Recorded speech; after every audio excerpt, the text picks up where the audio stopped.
This might be some of the best and biggest news we've gotten since the CDL started. As you can see here, the future of the Call of Duty League. Honestly, if you're watching this video, you probably already saw some of this on Twitter, but there has been a new team agreement, and we're going to go through kind of everything you need to know if you missed that on the news. So as it says here in the article, it says, for the better part of a year, we've been working with team owners on a new approach to set up for mutual success, and today they're going to be sharing those details. So number one, outstanding entry fees are going to be eliminated, and any fees collected from the teams will be returned in full. This is absolutely crazy, essentially meaning that one, the teams don't have to pay the rest of their $27 million entry fee, and two, they're going to get all the money they already paid back. So essentially, the 12 teams in the league right now are in the league for free. The buy-in is canceled. There is no more buy-in, and they're going to get their money back, which is obviously amazing. You're getting a nice lump sum of cash back, but also you don't have to continue paying, and we're going to get more into that in a minute. Number two, teams are going to earn increased revenue tied to the sale of their in-game merchandise, so things like team bundles,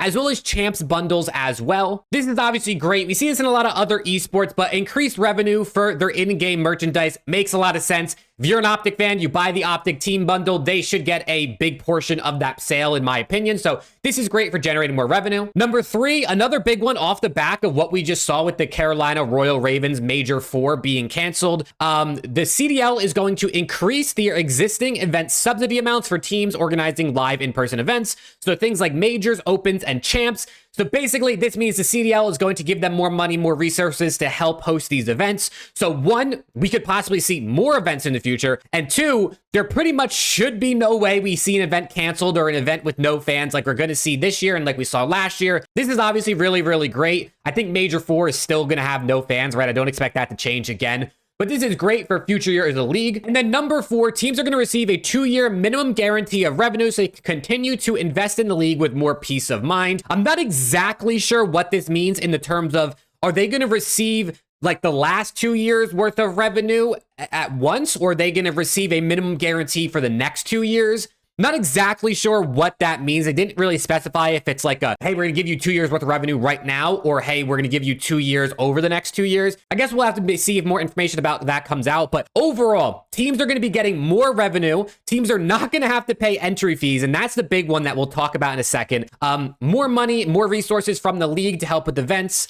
Overall, I mean, this is a huge step in the right direction. And to look more at the financials, you're gonna have to bear with me, right? This is obviously not the most aesthetic thing to read, but this is from Overactive Media, who is the owners of the Toronto Ultra. And they said they give a little bit more in-depth details with real numbers. So outstanding fees for Overactive Media, which was 25.5 million US dollars, have all been eliminated. So that's $25.5 million they don't have to pay, which they originally were going to over the next however many years. And then they're also receiving a one-time restructuring payment of $2.8 million, which is $2 million in USD in the second quarter of this year. So in the next couple of months, they're going to be receiving another $2 million back. So basically everything that they have paid to be in the league, as well as enhanced revenue streams for the teams, including direct team participation for digital in-game merchandise, which is microtransactions, and opportunity for licensed third-party tournaments. So, I mean, this is like direct money you can see that someone like Overactive Media, and it's probably very similar for all the other organizations in the league, getting their money back. It looks like at the end of Q2 of this year, which is really great and really soon. Now to hop over to Twitter to look at some of the other news. And this is what I said that I was going to touch on. So here from Jacob Hale, he says, no more entry fees in the COD League. You know what that means with expansion in progress. So this is a big talking point. I think this is the big talking point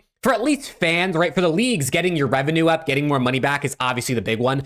But for the fans, with no more entry fees and these teams essentially now being in the league for free once they get their money back, that means there is opportunity for expansion, right? That means other organizations can come into the league for free, right? With no entry fee, which essentially means we could go back to a league where we have 24, 48 teams, right? An endless amount of teams. Now, is that going to happen? Definitely not. We're not going to see immediately 24, 48 teams in the league, but I think over the next coming years, we could see an opportunity for maybe going into next season if there's enough interest. Maybe they add 4 more teams into the league, or over the next 2 years, maybe they add 2 next year, 2 the year after that. I don't foresee a major expansion anytime soon, because at the end of the day, this is still kind of supposed to be your premier franchise league. Challengers is still a thing, like college COD is still a thing, right? They're not going to go straight back into open bracket, I don't think. I don't know for sure, but it's definitely not what I think. What I do kind of foresee happening is them still having an application process where teams and orgs apply to become a part of the league. You probably have to meet certain criteria, certain qualifications. You have to obviously be able to pay minimum salaries,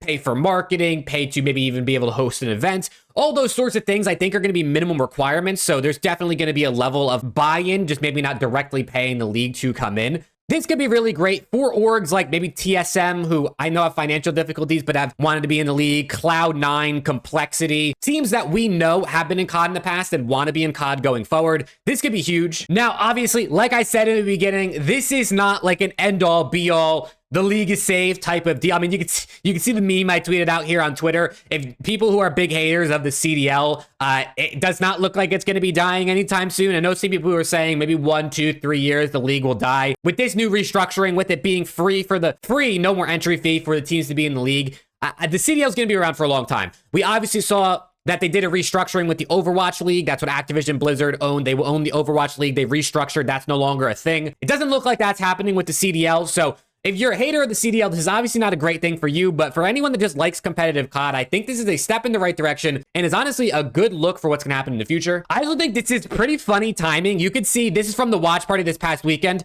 Hex talking about why OPTIC doesn't have a challengers team. And in this clip, I mean, we can listen. Ain't challengers is because it makes no sense for an organization to be the only one that tries when there's no reciprocation on the other side. So essentially what Hex says is the league doesn't reciprocate in any effort, so why would he try to give even more effort to have a challengers team, which is going to cost them more money? Really interesting timing, right? Because now they're going to be getting all their money back. So we could see a possibility where more CDL teams start investing even more into challengers, pick up challengers teams, try to grow that talent and bring them into the league. Definitely, I do think we're going to see teams doing this for sure. How many teams, who really knows? But this is good for the league. This is good for challengers. This is good for the entire COD esports ecosystem. What's about to happen to the league? For me, as I've said throughout this is a big W. I really think the future of the CDL is going to look much, much better. The teams making more money, not having to pay their entry fee, having better support from Activision. I don't know why it took them this long to get here, but it's great that we're finally here. If we do see expansion in the Call of Duty League, even next year or the year after, it would obviously be amazing. I would love to see at least 16 teams in a league, if not more. And I do think, honestly, with this, we will get there one day. But like I said, it might not be next year, right? Yes, all these things are great, and we're going to be really hyped up like I am right now to talk about this. You know, we can only move so fast, right? We have to make sure